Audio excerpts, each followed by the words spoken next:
Hello everyone, 21ನೇ ಪ್ರಶ್ನೆಯನ್ನು ನೋಡೋಣ.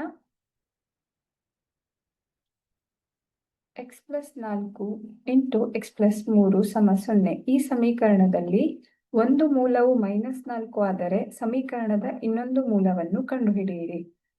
So ಈ ಒಂದು ಮೂಲ ದೊರಕಿರೋದು x+4, ಇದನ್ನ 0ಗೆ ಸಮ ಅಂತ ಬರ್ಕೊಳ್ಳೋ ಮೂಲಕ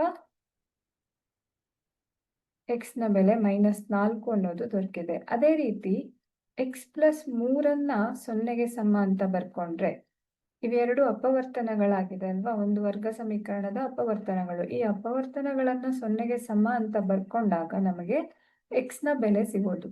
ಹಾಗಾಗಿ ಇಲ್ಲಿ ಒಂದು ಸಮೀಕರಣವನ್ನ 0ಗೆ ಸಮ ಅಂತ ಬರ್ದಾಗ x ನ ಬೆಲೆ -4 ಸಿಗ್ತಾ ಇದೆ. ಇನ್ನೊಂದನ್ನ 0ಗೆ ಸಮ ಅಂತ ಬರ್ದಾಗ x ಬೆಲೆ -3 ಅನ್ನೋದು ಸಿಗತ್ತೆ ನಮ್ಗಿಲ್ಲಿ. ಸೊ ಇನ್ನೊಂದು ಮೂಲ x ಸಮ -3 ಆಗಿದೆ.